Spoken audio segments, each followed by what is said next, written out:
What's up, everyone? Today we are continuing our Arkansas Razorbacks dynasty on College Football 25. Today we are going against the Auburn Tigers. We are going to be away, so we're playing at their stadium, which is a difficult place to play, similar to a lot of SEC schools. But we begin SEC play, and hopefully we can play well. We unfortunately did play UAB the week before, and we did win. However, I did not get the footage saved correctly, so that one we will not be seeing, but we did win. So we're 2-1, they're 1-2, and they're going to be kicking off the ball to us, and so we will have the ball first. Hopefully we can get some momentum going in this game. I see Jaquindon Jackson here with his stats. He's definitely one of our impact players. I've enjoyed playing with how he runs power. So we get the ball right now to our wide receiver, Andrew Armstrong. He's able to pick up the first down on the screen, and immediately then we have to throw it away because of pressure. We avoid the sack here, and we're able to get out of the pocket, and for some reason the defenders just were running away from us. I had decent blocking there, and it should have been a long game, but I don't know about a touchdown. I'll take it. It was kind of a gimme, and I feel like there was some kind of glitch on that play. However, I'll take it. Talon Green with the long 70-yard touchdown run, and we need to get him on the ground more anyways, but we'll take it there. Big time play. Again, I don't know if this was glitched. You can kind of see here the defenders kind of just don't want anything to do with Talon Green. So, but we get the free touchdown. And we're going to kick off to Auburn. Defense has been kind of an issue, so we'll see if we can get a stop here.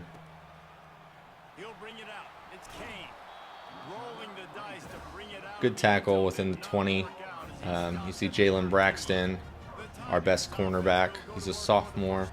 If you missed the team overview, he's I believe an 84 overall sophomore, star development. So excited to see how he develops through this series.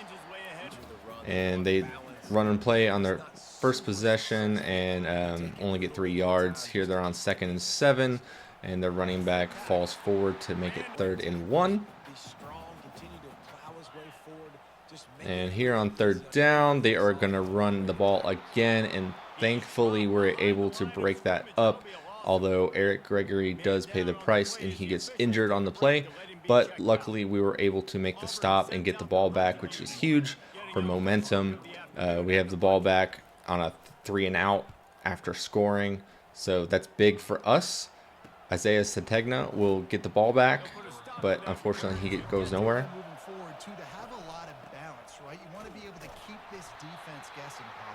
Here we pick up the short gain. Talon Green goes back to throw again. Here we try to hit A, which is Isaiah Sategna again. He is probably my favorite receiver to throw to because he's so explosive. So he's wide open in the middle of the field, and he has good yak ability. Here we try to hit our running back on the screen. However, pressure gets to us too quickly. Here we take a shot and unfortunately overthrow it, and then we go right back and overthrow it again to Isaac Tesla. So we just miss him, and we decided to try a field goal attempt, and that'll probably be the last one of the series until I figure out how to kick. But that's fine. And so unfortunately they get the stop, and they get the ball back, and now so we're up 7-0 midway through the first, and now they have the ball and they're moving. They pick up the first down.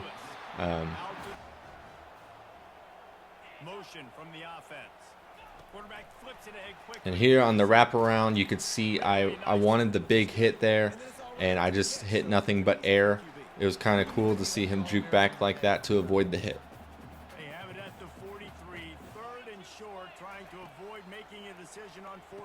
Here they pick up again on 3rd and 4. Our 3rd down defense really has to step up if we want to be winning games. We can't be allowing these conversions constantly. Here we pick up the tackle to make it 2nd and 9. We're switching up defenses. I've played around with the 4-3 defense and the 3-4 defense. Today we are running multiple defense to have a little of both, and we also dabble in the 5-2. But I'm going to be trying different playbooks or different schemes and stuff like that. We do get the sack here, so we get the sack with our middle linebacker Xavier Sorry, and so big time sack there to make it 2nd and 16. Xavier Sorry Jr. I think I botched that the first time I said it.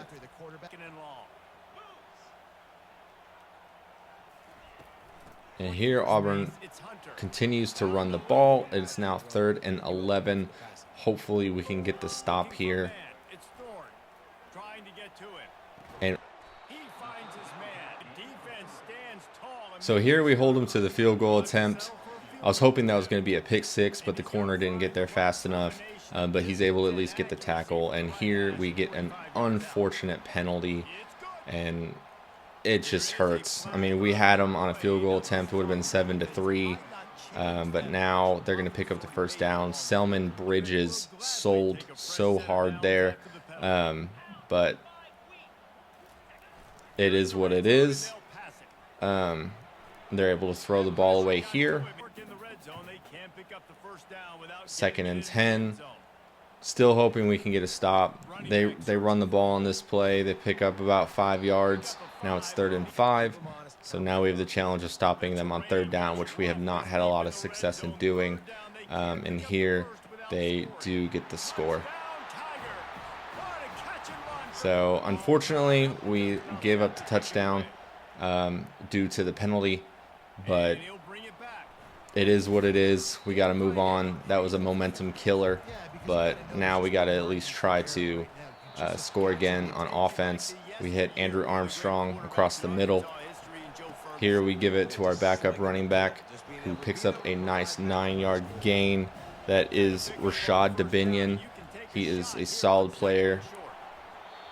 Pressure again gets to us. We're having a hard time with that, holding the ball a little too long. Today, here we get Isaiah Sategna. He's able to break away, break a tackle, make a nice juke for the extra yardage.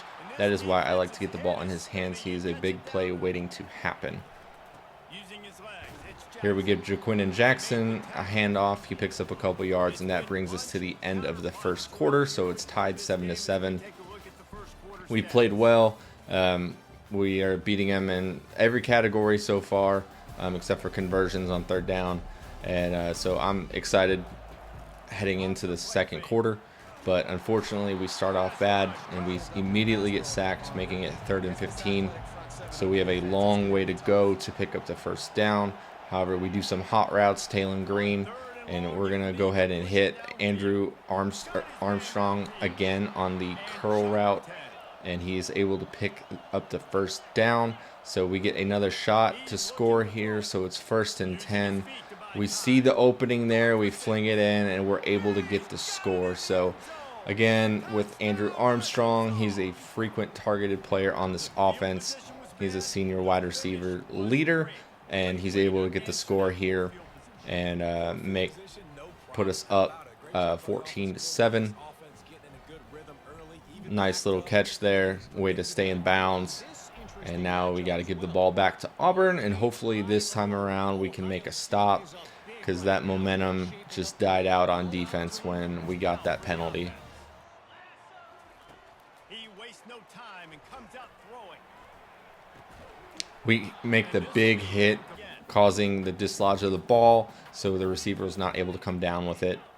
That was a big time hit. And they get the ball on 2nd down and run for about a yard, so they get 3rd and 9 here. Our 3rd downs have been really bad, and here again they have someone over the middle who is uncovered and is able to pick up the first down just barely.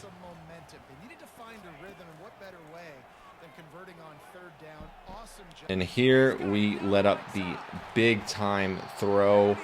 It was a great pass. Unfortunately, we just got beat. Busted coverage, just got beat. And now they're within the 20 in the red zone with an opportunity to score. And here they are going the hurry up offense, and they do decide to hand it off.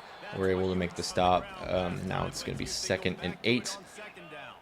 We're going to send the corner on a blitz here and hope that we can put some pressure, and we do. And so he has to get rid of the ball immediately. Now it's 3rd and 8.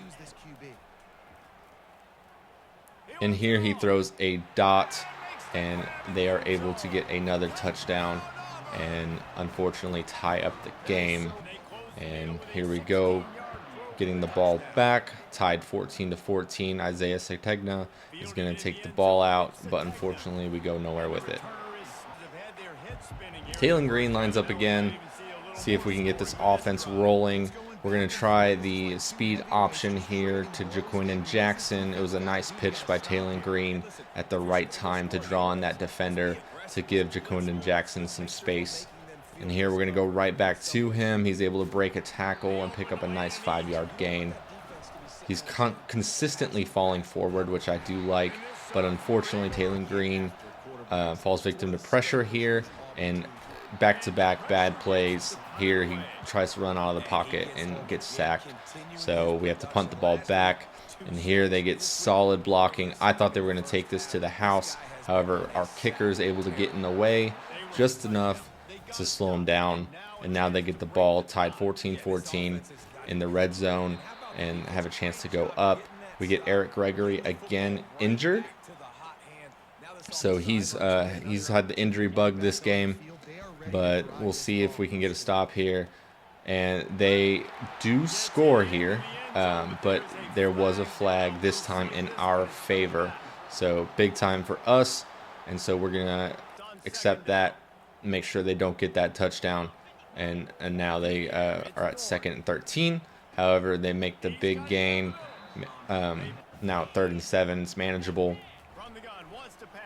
And here we do get the sack, and immediately the quarterback is injured, and so we get the sack with against Peyton Thorne, which is Auburn's quarterback. He's injured now. We'll see if he comes back in the game, but for now he's out.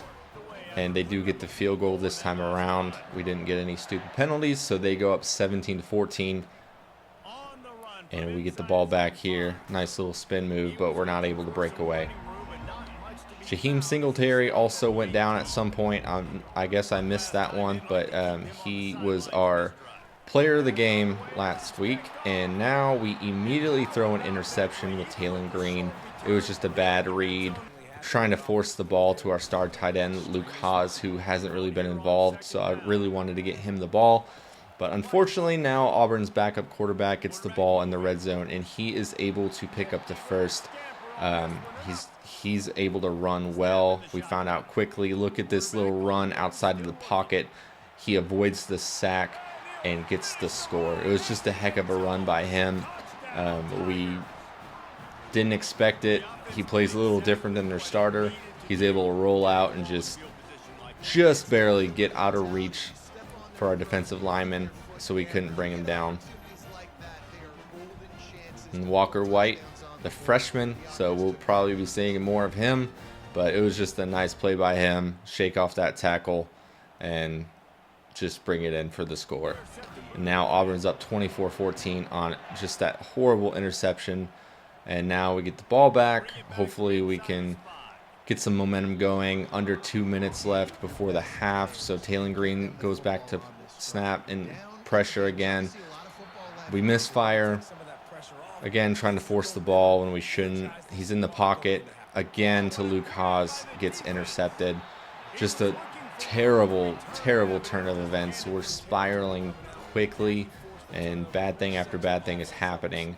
Now White gets the ball again as the backup quarterback, and he hits his receiver in the middle of the field, picking up 8 yards for 2nd and 2.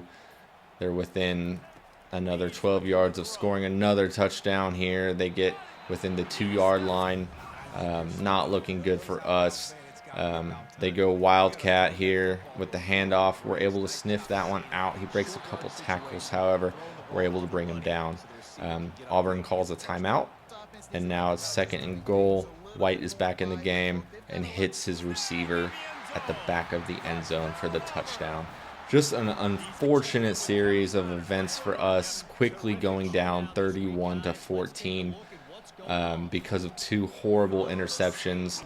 Kind of scared here to throw again, but we're going to try again. We get pressure up the middle, so we try to take it outside and get a nice pickup here by Taylor Green. We're a little scared to throw because we don't want to throw another interception, but we also really need to score. It would be huge for us if we're able to somehow get something on this drive.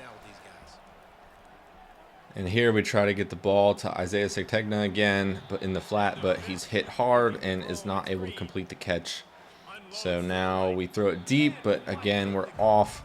Again, messing with passing styles, so we're trying to get used to everything. We're just a little off here, but we'll get chemistry. We'll get it down, and we'll start really rolling on offense. So here they get the ball just before half. They just decide to run a simple running play, and now we go to the halftime where they're up 31-14. We played moderately well, minus the turnovers, obviously. We just really need to clean that up, make better decisions when we're passing the ball. I was really trying to get Luke Haas involved. He's our best player. It's just, on offense, it's just hard to get him the ball sometimes with different formations and stuff. But we're going to figure it out. And he's an impact player for us, so I want him to get him the ball, but we just got to also be reading the field instead of forcing the ball. So they get the ball to start the second half. We have not been able to stop their backup quarterback. And here they run a read and jukes our safety out of his shoes and is able to pick up a large gain after that. They go hurry up offense, which they like to do after big plays, to catch our defense off guard. So here we try to make some adjustments here and missed the tackle on that one, and they're able to pick up another first down. They go line up here on 1st and 10, passing play, and they're able to hit again for a moderate 9-yard gain. And here was just, I don't even know what happened. I don't know if the corner just didn't do what was supposed to happen. We had no one in that area, so it must have been just a busted coverage, busted assignment or something. And unfortunately, they just pick up the touchdown, making it 38-14. We're quickly spiraling. Here we are able to get the ball to Luke Haas for a long gain. So all we can really do right now is try to make this game a little competitive, go right back to our star tight end who's able to pick up the first down a little more. And it's just, we really need to score to pick up momentum. Here we're kind of stuck at what to do, so we try to get the long gain on with Taylor Green on the ground. We're able to get 1st and goal. Here we send a man in motion because we're going to do the speed option to the left. And here we do get the touchdown. But flags are just our biggest enemy today, and unfortunately Luke Haas holds and we are not able to keep the touchdown. So here we go, play action. We are able to hit Isaiah Segtegna in the corner of the end zone. Beautiful pass, beautiful route, beautiful catch. So just a great play. And although we did get the touchdown called back, at least this time we were able to kind of make up for it and get back in the end zone. And our sophomore wide receiver is a big-time player for us. You can see just a great speed route runner. I love it. And he's explosive, and he's going to be a big-time part of this offense for a long time. Here we go for the 2-point conversion, because why not? And we're able to hit Andrew Armstrong in the back of the end zone for the 2, so making it 38-22. Now we give them the ball back. If we could get a stop, we could potentially make this game interesting. So that's our biggest priority. We have to get a turnover, a stop of some sort. It's a freshman quarterback coming in as a backup and just tearing us up. We had a couple stops against our starter, but we have not stopped their backup yet. And here they hand off to the running back. He makes a cut out, and we are able to stop that, preventing him from picking up the first, but it's 3rd and 1, so they're in good position. And they go right back to him, and he's able to pick up about 4 yards and also the first down. Here they do the wraparound again. We're able to hit him pretty hard. Unfortunately, no fumble, not making it 2nd 8. Here they do the play action and hit a dart to their wide receiver for the big gain. He's able to break a couple break a tackle for the touchdown, and we just are looking like we have no shot now. It's 45-22. We're about to wrap up the 3rd quarter, but we do get the ball back. Again, we just want to try to play well to get any kind of momentum, continuity, anything that we can get going on offense. So here we're going to try to run the option again. Taylor Green pitches at the perfect time to Jaquel Jackson, and he's able to pick up the first. This time around, we are able to pick up the first, but that was scary because it was close to being a fumble. I just know it was because of how long I waited. Here you can see Jackson just plow through defenders, nearly picking up the first down. 2nd and inches, we get the ball. Here, unfortunately, Andrew Armstrong is not able to hang on. He's usually a sure-handed wide receiver, but we go right back to Jackson, who's able to pick up that first down. And here we do hit our backup running back. He's pretty electric with the ball. I like trying to get him in the passing game. And that's Rashad DeBinion. Here we get Luke Haas, but the pass is a little off, preventing him from catching it in stride, so he's not able to pick up the first down. Now it's 3rd and 3. So little things like that we've got to clean up, hitting him. Unfortunately, here we get pressure right off the bat. We were kind of seeing ghosts because we were getting pressure up the middle, so it made us want to take it outside, and then we started getting pressure from the right side end, and it's just tough when you're getting pressure from all angles. And we do get Isaac Tesla on the reception here to pick up the first down. Here we get a running play with Jackson, and he is able to pick up 9 yards, making it 2nd and 1. We get Taylor Green almost throwing another interception here. Probably should have been intercepted. And we're able to pick up the first down with Jackson, giving us another opportunity, this time ending the 3rd quarter. We're going to be heading into the 4th with pretty much an insurmountable comeback. I don't think we can make it work, but again, just trying to get better. More pressure, so we run out to the right and we just see what we can get. I don't want to force a throw, so we pick up 3 yards with Green.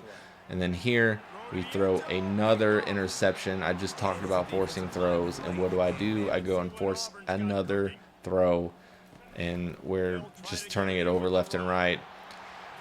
And what do you know? Auburn took it all the way down the field and immediately scored, really just solidifying the blowout, kicking it back up to us. They're up by 30 points right now.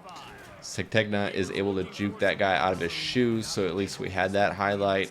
Taylor Green then hits Andrew Armstrong for the long touchdown, and that's something we needed. We just needed to see the ball go in the end zone. We needed a touchdown.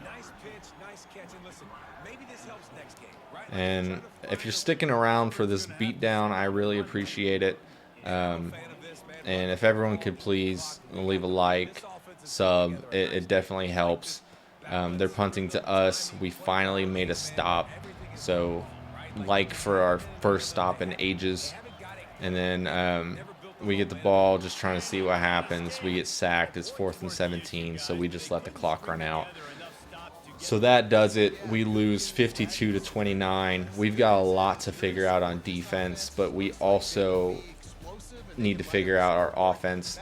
Player of the game, 7 catches for 177 yards and 2 scores. Cam Coleman just absolutely torched our secondary. And we are going to continue to mess around with defenses and schemes and figure out what works best for us. We should figure it out. We just might have a long way to go, unfortunately. And Auburn comes away with the win. We are now going to be 2-2.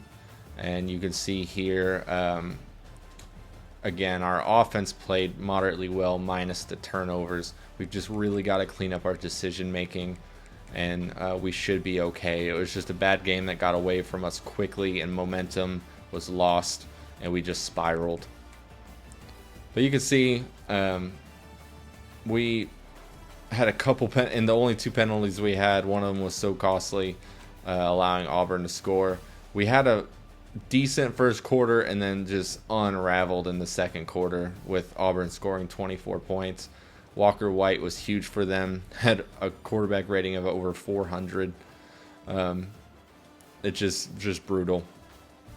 And then Taylon Green, 14 for 31, 289 yards, 3 touchdowns, but he did have 3 interceptions. He also was good on the ground, picking up 91 yards. And then Jaquindon Jackson, our starting running back, had 9 attempts for 68 yards. Rashad Dubinion, we need to get the ball more. I need to figure out their running game to set us up better.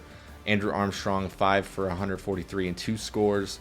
Luke Haas only had 55 yards, and Isaiah Sategna had 79 yards. So that's our big 3 receivers. And here you can see our defensive stats. We got a couple sacks, but we need more pressure on the opposing quarterbacks. We got to figure out a way to do that without blitzing too often, because when we blitz, we tend to give up big plays when the quarterback gets it out quickly. But we've just got to figure some things out. And here we go to the season stats. You can kind of take a look at what we got going on through just a few games. And with our receiving, I'm happy with Andrew Armstrong leading the pack. And again, Sategna and Haas, we're fine there. Even Isaac Tesla is a great receiver. We just got to figure out decision making and figure out defense, and then we should be able to compete with at least these smaller SEC, or not smaller SEC schools, but not the top dogs that are ranked. So we'll see how it goes. You can see here, just glancing through some of our stats, Spence leads us in sacks with 3. We've got about 4 interceptions. I would like to see someone kind of become a ball hawk. And then here we go over the top 25 rankings through a few weeks. Texas is our current number 1, with Georgia, Ohio State, Oregon, and Alabama wrapping up the top 5. And we will go to our Heisman watch for our league. And right now it's full of names that I didn't expect, including Dylan Bell, wide receiver from Georgia. And then Carson Beck makes sense. We got Dwayne Thomas Jr. from Charlotte. And then Caden Salter from Liberty. And Cameron Rising from Utah. So not the names I expected to see on the Heisman list. However, you never know with these games. Now we will dive into recruiting a little bit. You'll see Amari Hamden. He is my number 1 target. We are number 1 on a lot of recruits list. I'm excited about this recruiting class. I always love my first one, try to make it as impactful as possible so I can get players who can grow. You can see Enrique Nesbitt unfortunately locked us out due to playing style. We no longer meet his needs or criteria, so we are going to remove him from our recruiting board. We were number 1 on his list with a considerable lead, so we are going to lose out on someone who I thought we were going to get committed. And continue to see we are number 1 in a lot of recruits boards. George Hammer, unfortunately, we did have a visit week 3, but it didn't go all that great, so we are number 2 on his list, so it's not looking great for us there. And you can see here just a few players that we were able to add to our recruiting board, and they weren't being recruited, so we just took a shot with Barry Jewell and Lorenzen. So we've got some players, and Azure, also Marsh. All of them were just players I found that really didn't have a team pursuing them, so I pursued them, and we look very likely to land most, if not all of them. So we do have a solid recruiting class coming in, and I do expect us to pick it up and get better. It's just it's going to be a journey, so I appreciate anyone who's sticking with us for the journey. and appreciate the support. Make sure you're liking the videos and subbing if you can. And again, I just appreciate all that everyone can do. The video will just wrap up here with a couple recruiting moves, and then we'll kick it back off in week 4, and hopefully we can pick up another win, or at least be competitive. That at this point is what I'm dying for, is to just compete. So appreciate you all, and thanks for following along.